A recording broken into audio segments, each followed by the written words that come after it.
Beaucoup ne jurent que par les pouvoirs presque magiques de l'ail, et non sans raison. Ce petit mastodonte offre plus qu'une saveur intense à nos plats. C'est un arsenal de bienfaits pour la santé, rempli d'antioxydants qui combattent les maladies, protègent le cœur et promettent même une vie plus longue. Mais alors que nous nous précipitons pour inclure davantage de ce super-aliments dans notre alimentation, une erreur cruciale continue d'être commise par beaucoup. Une erreur qui peut transformer ces avantages en risques réels. Que se passerait-il si le secret pour tirer le meilleur parti de l'ail ne résidait pas seulement dans la quantité que nous mangeons, mais aussi dans la façon dont nous le préparons et le consommons? Tout au long de cette vidéo, nous allons démêler la science derrière l'ail, révélant comment une étape apparemment simple peut être la clé entre récolter son maximum d'avantages ou faire face à des conséquences involontaires. Et non, nous ne parlons pas seulement de la mauvaise haleine. La façon dont vous utilisez cet ingrédient peut tout changer, et nous sommes là pour vous montrer comment. Comprendre l'ail, avantages et risques pour la santé. L'ail, largement connu pour ses propriétés antibiotiques et antioxydantes, est depuis longtemps un pilier de la médecine traditionnelle et de la cuisine mondiale. Contenant de l'allicine, un composé qui se forme lorsque l'ail est haché ou écrasé, cet ingrédient est non seulement un exhausteur de goût, mais aussi un puissant allié dans la prévention des maladies cardiaques en réduisant le taux de cholestérol et la pression artérielle. Cependant, la consommation d'ail n'est pas sans risque, surtout lorsqu'il est consommé en excès.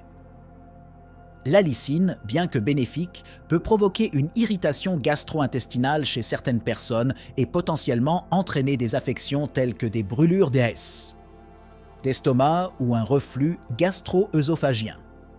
De plus, l'ail contient des anticoagulants naturels, ce qui peut être problématique pour les personnes qui prennent des anticoagulants sur ordonnance en raison du risque accru de saignement. Il est essentiel de comprendre que l'ail doit être utilisé avec modération et en tenant compte des conditions de santé individuelles. Il est conseillé de consulter un professionnel de la santé avant de commencer tout régime de supplémentation en ail, en particulier pour les personnes souffrant de conditions médicales préexistantes ou celles qui suivent des traitements médicaux en cours. L'erreur de surdose. Quand l'ail est mauvais pour vous, l'idée que plus c'est mieux peut être dangereuse lorsqu'elle est appliquée à la consommation d'ail. Bien qu'il s'agisse d'un remède maison populaire pour une variété de maux, un surdosage d'ail peut entraîner de graves problèmes de santé, tels que des lésions hépatiques et une interférence avec la fonction thyroïdienne, en raison de SC composés intensément bioactifs.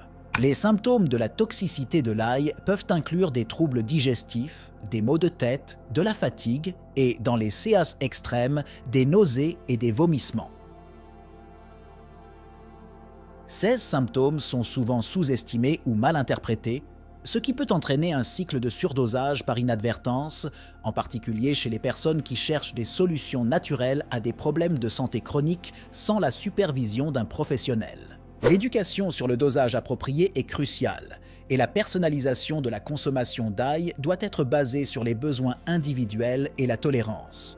Cela renforce l'importance d'une approche équilibrée et éclairée lors de l'intégration de l'ail dans les régimes de santé naturelle, en veillant à ce que les avantages soient maximisés sans aucun risque pour la santé.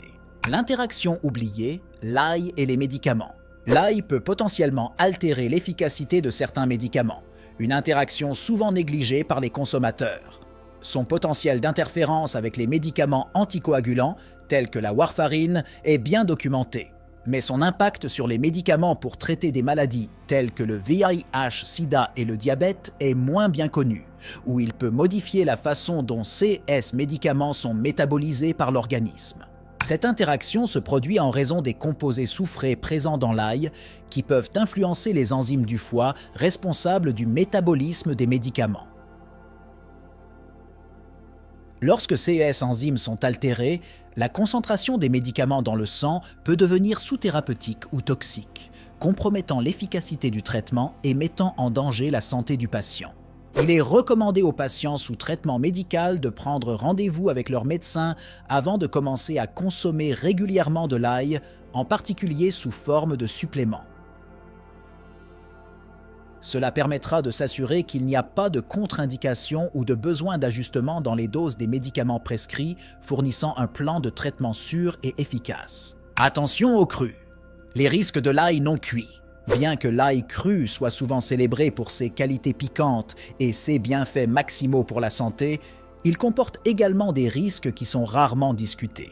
La consommation d'ail cru en grande quantité peut entraîner des irritations de l'estomac et des intestins, entraînant des douleurs abdominales, des gaz et de la diarrhée. La raison en est que les composés sulfuriques puissants qui, lorsqu'ils ne sont pas cuits, peuvent être assez agressifs pour le système digestif. De plus, l'ail cru peut contenir des bactéries telles que la salmonelle, qui est une cause fréquente d'intoxication alimentaire. Bien que les seuils de contamination par l'ail soient rares, le risque augmente si l'ail n'est pas manipulé correctement ou s'il est entreposé dans des conditions inadéquates. Cet aspect souligne l'importance d'un assainissement adéquat et de pratiques de manipulation sécuritaire des aliments lorsqu'il s'agit d'ail cru. Manger de l'ail cru peut également exacerber des affections telles que les brûlures d'estomac ou le reflux gastro-œsophagien, en particulier chez les personnes sensibles. Pour ces personnes, il est recommandé de limiter la consommation d'ail cru ou d'opter pour des formes plus douces, comme l'ail cuit ou fermenté, qui ont tendance à être plus doux pour le système digestif et offrent tout de même de bons bienfaits pour la santé. L'ail et les problèmes digestifs. Un côté sous-discuté. L'ail est souvent vanté pour ses propriétés digestives, mais il peut paradoxalement causer de l'inconfort chez certaines personnes. Des composés tels que les fructanes présents dans l'ail sont connus pour déclencher des symptômes chez les personnes atteintes du syndrome du côlon irritable, SCI, car ils sont fermentés par des bactéries intestinales, entraînant des symptômes tels que ballonnement, gaz et malaise intestinal. Ces problèmes digestifs sont souvent sous-estimés, ce qui conduit beaucoup à continuer à consommer de l'ail sans comprendre la cause sous-jacente de ces symptômes. Il est crucial pour les personnes atteintes du SCI ou de sensibilités alimentaires similaires de reconnaître ces effets et d'envisager d'ajuster leur consommation d'ail sous la direction d'un diététicien ou d'un médecin. Pour atténuer ces effets, une approche consiste à utiliser de l'ail ou des extraits d'ail vieilli, qui sont formulés pour réduire la présence d'irritants tout en conservant les avantages antioxydants et antimicrobiens. Ces alternatives peuvent être une solution viable pour ceux qui souhaitent inclure l'ail dans leur alimentation, sans les effets secondaires gastro-intestinaux indésirables. Atténuation des effets secondaires. Stratégies efficaces. Malgré les nombreux avantages de l'ail, les effets secondaires comme la mauvaise haleine et les odeurs corporelles peuvent être des facteurs décisifs pour beaucoup. Heureusement, il existe des stratégies efficaces qui peuvent aider à minimiser ces inconvénients, permettant aux gens de profiter des avantages de l'ail sans les inconvénients sociaux. L'une de ces stratégies consiste à consommer de l'ail avec des aliments qui neutralisent l'odeur, comme les pommes, le lait ou le persil. Des études indiquent que ces aliments peuvent aider à réduire la concentration de composés soufrés volatiles dans la laine et la peau qui sont responsables de l'odeur caractéristique. Une autre approche consiste à utiliser des formes d'ail spécialement traitées pour réduire les odeurs, telles que des capsules d'ail désodorisées ou des extraits d'ail. Ces formes permettent aux personnes sensibles à la forte odeur de l'ail cru d'incorporer les bienfaits de l'ail dans leur alimentation sans faire face aux effets sociaux négatifs généralement associés à sa consommation. Erreur de préparation. Comment l'ail doit-il être consommé ? La préparation de l'ail est cruciale pour maximiser ses bienfaits pour la santé et éviter les erreurs courantes. L'une des plus grandes erreurs est de ne pas laisser l'ail reposer après avoir été émincé ou écrasé avant la cuisson. Ce temps de repos permet la formation d'allicine, le principal composé bioactif de l'ail, qui est rapidement détruit par la chaleur. De nombreuses personnes font également l'erreur de cuire l'ail trop longtemps, ce qui diminue non seulement sa capacité nutritionnelle, mais peut également entraîner la formation de composés amers. Idéalement, ajoutez l'ail dans les dernières minutes de cuisson pour préserver ses propriétés antioxydantes et antibactériennes en veillant à ce que les saveurs et les bienfaits soient pas maintenus. Un autre aspect souvent négligé est le choix de l'ail. L'ail frais, avec des bulbes fermes et une peau sèche, est préférable à l'ail prépelé ou transformé, qui peut avoir perdu certaines de ses propriétés bénéfiques en raison d'une exposition prolongée à l'air et à la lumière. L'ail et la peau, avantages et risques. L'ail a été utilisé à la fois dans les traitements de beauté et les applications médicinales pour la peau en raison de ses propriétés antibactériennes et cicatrisantes. Il peut être efficace dans le traitement des affections cutanées comme l'acné et le psoriasis grâce à ses composés anti-inflammatoires et antibiotiques naturels. Cependant, utiliser l'ail directement sur la peau peut être risqué s'il n'est pas fait correctement. L'ail cru peut provoquer des brûlures chimiques ou une dermatite de contact grave, surtout si la peau n'a pas été préalablement testée pour la sensibilité. Il est essentiel de diluer l'ail avec des huiles ou d'autres agents adoucissants et d'effectuer un test épicutané avant de l'appliquer sur de plus grandes surfaces. Pour ceux qui veulent éviter les risques, il existe des alternatives sûres qui incluent des produits dérivés de l'ail formulés spécifiquement pour un usage dermatologique. 6 produits combinent les bienfaits de l'ail avec d'autres ingrédients pour assurer l'efficacité sans les effets secondaires indésirables. Le piège de la mode, les fausses promesses de santé de l'ail. L'ail a fait l'objet de nombreuses allégations de santé exagérées, motivées à la fois par les tendances alimentaires et la désinformation. Bien que l'ail offre des avantages indéniables pour la santé, ce n'est pas un remède miracle pour tous les maux, comme certaines sources peuvent le suggérer. Ces affirmations incluent l'idée que l'ail peut remplacer les traitements médicaux conventionnels pour des maladies graves comme le cancer ou les maladies cardiaques. De telles allégations sont non seulement trompeuses, mais aussi potentiellement dangereuses, car elles peuvent encourager les individus à se fier uniquement à l'ail plutôt qu'aux thérapies efficaces prouvées. Il est essentiel de s'attaquer à ces mythes avec des informations fondées sur des preuves, soulignant que l'ail devrait être considéré comme faisant partie d'une alimentation équilibrée et d'un mode de vie sain, plutôt que comme un substitut à la médecine conventionnelle. En éduquant le public sur les véritables capacités et limites de l'ail, nous pouvons aider à prévenir les déceptions et les risques pour la santé. L'ail et les maladies chroniques. Ce que vous devez savoir. L'ail est reconnu pour ses propriétés qui peuvent influencer positivement diverses maladies chroniques, telles que les maladies cardiovasculaires et le diabète. Des études cliniques ont montré que l'ail peut aider à réduire la pression artérielle chez les personnes souffrant d'hypertension grâce à sa capacité à dilater les vaisseaux sanguins et à améliorer la circulation sanguine. Cet effet est principalement attribué à l'allicine, qui est libérée lorsque l'ail est écrasé ou mâché. De plus, l'ail présente des propriétés antioxydantes qui peuvent aider à réduire le stress oxydatif, un facteur contribuant à plusieurs maladies chroniques, notamment l'athérosclérose et les maladies cardiaques. Les composés soufrés présents dans l'ail augmentent les enzymes antioxydantes dans le corps, aidant à neutraliser les radicaux libres qui endommagent les cellules et favorisent le vieillissement et les maladies. Cependant, l'ail peut également interagir avec les médicaments couramment prescrits pour traiter ces maladies chroniques, tels que les anticoagulants et les médicaments contre l'hypertension. L'utilisation concomitante d'ail avec ces médicaments peut potentiellement augmenter le risque de saignement ou affecter l'efficacité du traitement. Il est crucial pour les patients utilisant de tels médicaments de consulter des professionnels de la santé avant de commencer à prendre des suppléments d'ail ou d'augmenter considérablement leur consommation. La dose correcte, quantité recommandée d'ail par jour. Déterminer la quantité optimale d'ail pour une consommation quotidienne est essentiel pour maximiser ses bienfaits pour la santé sans encourir d'effets indésirables.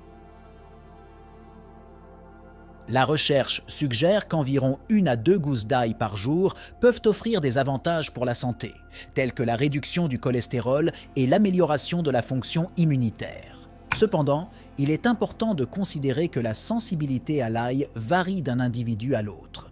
Pour certains, même de petites quantités peuvent provoquer des troubles digestifs ou d'autres effets indésirables. Les personnes souffrant de problèmes gastro-intestinaux tels que le reflux ou les ulcères doivent être particulièrement prudentes et ajuster leur consommation aux besoins. Pour ceux qui s'intéressent à la supplémentation, les extraits d'ail et les formules standardisées peuvent constituer une alternative plus gérable. 6 produits spécifient souvent la quantité d'allicine et d'autres composés actifs, ce qui permet un dosage plus précis et cohérent qui peut être ajusté pour répondre aux besoins individuels sans le risque de surdosage qui peut survenir avec l'ail cru ou cuit. Incorporer l'ail dans l'alimentation, conseil pour une utilisation sûre et efficace. L'intégration de l'ail dans l'alimentation quotidienne peut être une excellente stratégie pour améliorer la santé globale, mais elle nécessite des connaissances sur les meilleures pratiques pour son utilisation. L'ail peut être consommé sous diverses formes, y compris cru, cuit, sous forme d'huile d'ail ou sous forme de supplément. Chaque forme offre des avantages et des risques potentiels différents, et il est important de comprendre comment utiliser efficacement chacune d'entre elles. Pour une consommation quotidienne, l'ail doit être préparé correctement pour maximiser ses bienfaits. Écraser ou couper l'ail et le laisser reposer quelques minutes avant la cuisson ou la consommation crue permet à l'enzyme kinase de convertir l'aline en allicine, maximisant ainsi ses bienfaits pour la santé.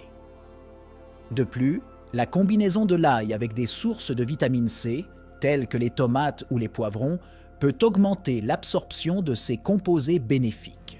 Enfin, pour éviter les effets indésirables de l'ail, tels que l'irritation digestive ou la mauvaise haleine, on peut alterner les jours de consommation ou utiliser des formes moins piquantes, comme l'ail fermenté ou les suppléments désodorisés. De plus, le maintien d'une bonne hygiène bucco-dentaire après avoir consommé de l'ail peut aider à minimiser la mauvaise haleine, permettant aux gens de profiter des avantages de l'ail sans soucis sociaux. Nous sommes arrivés à la fin de notre voyage d'exploration de l'ail, mais ce n'est que le début de la façon dont vous pouvez transformer votre santé grâce à des connaissances et des choix intelligents. Nous révélons non seulement les pouvoirs cachés de cette plante ancienne, mais aussi l'erreur courante que beaucoup commettent. Une erreur qui peut non seulement coûter les avantages de l'ail, mais aussi entraîner des risques pour la santé. Armé de ces informations, le pouvoir d'apporter des changements significatifs est entre vos mains. Maintenant, réfléchissez à la façon dont vous pouvez appliquer ces conseils à votre routine quotidienne. Avez-vous déjà fait l'erreur que nous avons mentionnée? Comment pouvez-vous ajuster votre approche de l'utilisation de l'ail pour vous assurer que vous maximisez ses bienfaits sans compromettre votre santé? Chaque repas offre une nouvelle occasion d'appliquer ce que vous avez appris aujourd'hui. Et rappelez-vous, la connaissance est la clé d'une vie plus saine et plus pleine. Continuez à explorer, à expérimenter et à vous ajuster. Que pouvez-vous améliorer d'autre dans votre alimentation ou votre mode de vie qui pourrait avoir un impact aussi important que l'ail? Restez à l'écoute pour plus de conseils et d'idées qui vous aideront à élever votre santé vers de nouveaux sommets. N'oubliez pas de vous abonner à la chaîne pour ne rien manquer.